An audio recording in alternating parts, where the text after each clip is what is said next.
magic. It's gonna be magic. My mother-in-law ended up getting this Sopranos Cookbook. Apparently it completely changed dinners for them. The baked ziti. So what, no ziti now? Hey! My father-in-law sent me a screenshot of the recipe and I saw in it that it made reference to this Sunday gravy. It's good gravy today. It said Sunday gravy made with little meatballs. See page 14. I'm like, Granddad, go to page 14. Send me the Sunday gravy recipe. It's a bit of a process. You have to let it stew for like several hours. Sunday gravy, you can just like throw onto some pasta and eat as is. Can I just get some macaroni and gravy? The baked ziti almost turns it into like a kind of lasagna, like you add ricotta and cheese. For this video, we're gonna be focusing on the Sunday gravy. Next time, I'm gonna be posting the video on how to actually take that and make the baked ziti with it. So there's two different parts of Sunday gravy. There's the sauce, and there's the meatballs. For the sauce, you're gonna need a couple tablespoons of olive oil, 1 pound of meaty pork neck bones or spare ribs. We just happen to have some rib from the butcher that we're gonna be using. 1 pound of veal stew meat or 2 veal shoulder chops. I couldn't find any when I went grocery shopping the other day. Our butcher doesn't have veal, so I just used stewing beef. 1 pound of Italian style plain or fennel pork sausages, 4 garlic cloves, a 1/4 cup of tomato paste, 3 28 to 35 ounce cans of Italian peeled tomatoes, 2 cups of water, salt and freshly ground pepper, and 6 basil leaves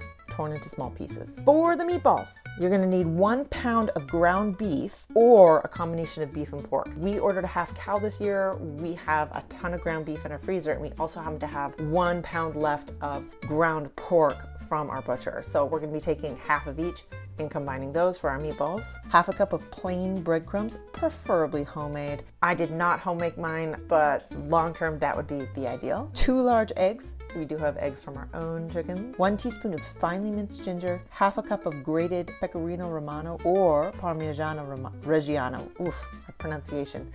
Oof. 2 tablespoons of finely chopped fresh flat-leafed parsley, 1 teaspoon of salt, freshly ground pepper, 2 tablespoons of olive oil. You would take a pound of shell pasta, rigatoni, something like that shape, and you'd serve it with the sauce, the meatballs, and some more cheese on top. But because we're going to be doing the baked ziti, you won't see that part. But if you just wanted to stop here, that would be the way to go. Starting with the sauce, you're going to heat the oil in a large heavy pot over medium heat. Pat the pork dry and put the pieces in the pot. Cook, turning occasionally for about 15 minutes or until nicely browned on all sides. Put the pork on a plate. Then you're going to brown your veal or beef in our case. Remove it, add it to the plate. Put the sausages in. Brown all sides. Set those sausages aside with the pork.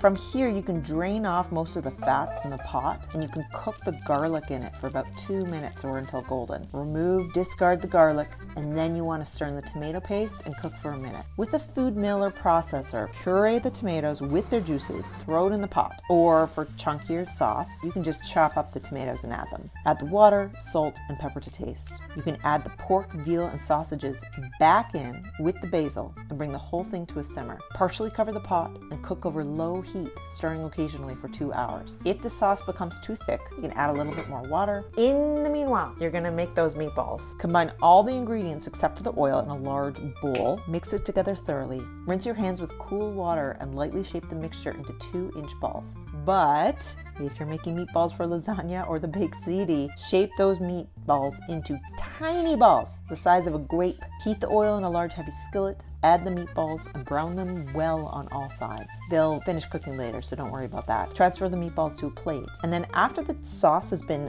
baconed for 2 hours, you're gonna add those meatballs in and continue the cooking process for about 30 minutes or until the sauce is thick and the meatballs are very tender. If you're like too impatient to wait for the baked ziti video, I totally get it. What you can do is just take your cooked pasta, combine it with the sauce, throw the meatballs on, throw some Parmesan on there, and you are like good to go. The most delicious pasta ever. If you want to take your whole Italian experience up a level, you're going to be doing the baked ziti. So what, no ziti now? Hey! Be sure to subscribe so that you can follow along for the baked ziti as well. Baked ziti? Like, you kidding me with this Once that video has been posted, I will edit the description to link that video, and then from there, I don't even know, magic. It's gonna be magic. If you guys do end up making this, post about it, tag me in your videos. I would love to see what you guys come up with. Until next time.